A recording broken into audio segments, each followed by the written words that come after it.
Selamat datang di Keluh Kesah Reddit, di mana kalian akan mendengarkan kisah menarik dari seluruh dunia. Kali ini adalah beberapa kisah tentang malicious compliance yang singkatnya memberi pelajaran kepada seseorang yang ngeyel alias kolot. Berikut kisahnya. Cerita pertama.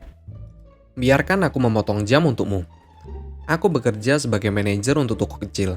Ketika aku bekerja, aku memiliki manajer lain yang bekerja malam bersamaku. Manajer umum memecatnya karena mengikat sepatunya suatu malam, mengklaim dia mencoba mencuri uang tunai. Ya, ini benar-benar terjadi. Aku mengamati audit keuangan toko dan melihat rekaman kamera. Semua uang diperhitungkan. Pekerjaan kemudian jatuh padaku untuk mengoperasikan seluruh toko sendirian. Aku sering menjalankan seluruh toko sendirian. Aku menjalankan kasir, mengeluarkan hampir 1.000 peti kargo per minggu, dan menjaga lantai yang berisi barang dagangan senilai ratusan ribu dolar sekaligus. Kejahatan dan narkoba di daerah itu merajalela. Pengutilan terjadi hampir setiap jam.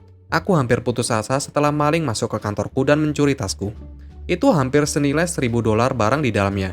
Itu telah memburuk, sangat buruk sehingga maling berlari ke toko, membuat gerobak dan menghabiskannya. Segera setelah manajer umum memecat manajer lain, manajer umum mulai menjadi sangat picik, menemukan hal-hal yang sangat kecil untuk mendisiplinkanku. Jika seorang pelanggan mengembalikan sekotak Skittles ke tempat yang salah, jika aku tidak menemukannya, aku akan didisiplinkan. Kemudian suatu hari aku dipanggil ke back office untuk didisiplinkan. Dia kesal karena aku tidak bisa menjaga toko dengan sempurna sambil mengerjakan gudang, kasir, dan akuntansi secara bersamaan. Ternyata, mereka akhirnya menemukan manajer kedua yang potensial setelah gagal mempekerjakan siapapun untuk waktu yang lama. Ini memberi manajer umum dan manajer distrik kehilangan kekuasaan.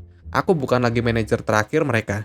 Jadi mereka mengancam dan memotong jam kerjaku sebagai hukuman jika aku tidak dapat melakukan pengiriman barang senilai ratusan kotak, menjalankan kasir, menyiapkan gudang untuk pengiriman besok, memperbaiki seluruh toko, dan melakukan pembukuan dalam waktu 8 jam yang dijadwalkan. Tidak ada lembur yang diizinkan. Aku kembali ke gudang untuk memikirkan pilihanku, dan menyadari manajer baru yang mereka rekrut ini bahkan belum dilatih, dan belum menunjukkan dia mampu melakukan tugas tersebut. Jadi aku berjalan kembali ke kantor, menyerahkan kunciku kepada manajer umum, dan berkata, "Hei goblok, biarkan aku memotong jamku untukmu," dan berjalan keluar. Aku menelpon teman yang dulu dekat dengan aku, dan dia memberitahu aku bagaimana dia sekarang bekerja di apotek. Dia memberiku pekerjaan di sana di bidang akuntansi dalam seminggu, dan penghasilanku hampir 3 kali lipat. Manajer umum digaji sehingga dengan aku meninggalkan manajer umum, dia harus bekerja non-stop 14 jam 7 hari seminggu tanpa lembur. Ini adalah hal yang biasa dilakukan perusahaan karena kepegawaian adalah masalah seperti itu, terutama hari-hari ini. Aku tidak kembali, tetapi kecurigaanku adalah manajer baru yang mereka pekerjakan ini mungkin tidak akan bertahan lebih dari beberapa minggu. Cerita kedua. Aku menulis puisi di kertas pola di tempat kerja seperti yang diperintahkan. Ini adalah cerita yang cukup lembut, tidak ada karen, tidak ada kekacauan atau teriakan. Mungkin ini tidak dianggap sebagai kejahatan, tetapi kalianlah yang menilai. Aku bekerja di industri sebagai penjahit dan penulis sebagai hobi, karena aku telah menerbitkan sendiri 2 buku pertama beberapa tahun yang lalu. Aku mendapat tugas di tempat kerja untuk menguji pola untuk produk baru, dan menandai setiap perubahan yang diperlukan. Atasan pergi untuk liburan singkat, dan sedang berjalan pergi ketika aku bertanya bagaimana dia ingin gagasan itu ditandai. "Kamu penulisnya, buatlah puisi atau apalah." Dia tertawa dalam suasana hati yang sangat baik. "Kamu yakin?" Aku bertanya sambil tersenyum dengan rencana. Dia hanya melambaikan tangan dan aku melakukan pekerjaanku. Setelah menguji polanya, aku menandai beberapa perubahan kecil yang akan membuat penjahit sedikit lebih mudah dan kemudian mulai menulis. Dibutuhkan trim untuk membuat jahitan, melepas bagian agar mudah, bla bla bla bla. Menerjemahkan semuanya bukanlah pilihan, karena aku tidak mengungkapkan rahasia produksi. Tetapi pada dasarnya puisi itu menggambarkan perubahan apa yang diperlukan dan mengapa. Pada akhirnya berterima kasih atas komunikasi antara penjahit dan manajemen produksi. Puisi itu sebenarnya cukup bagus, ditulis dalam irama tradisional negaraku. Meskipun aku pikir atasan harus membuat ulang pola tersebut untuk memiliki versi bebas puisi dalam produksi.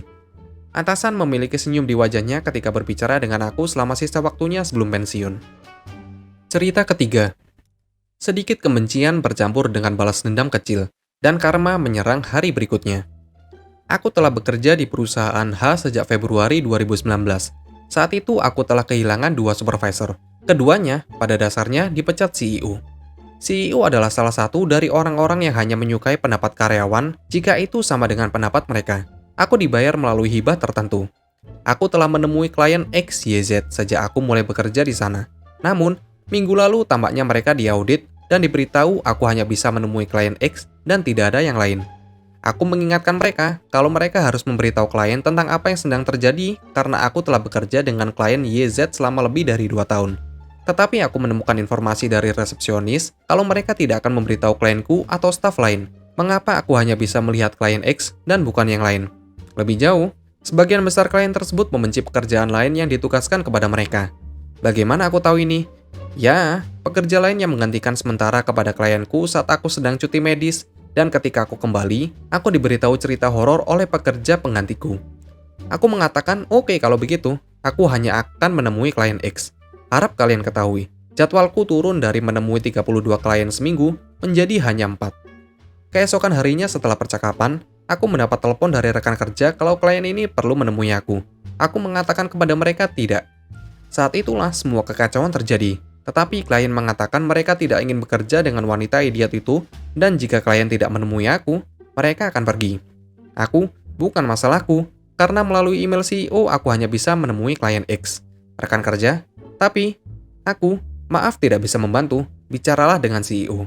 Pada titik ini, aku dapat mendengar teriakan dan makian dari kantor, karena ini bukan satu-satunya klien yang meninggalkan perusahaan.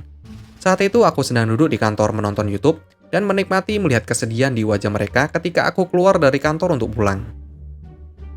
Terima kasih telah menonton video ini. Kalian bisa like, komen, dan subscribe channel ini.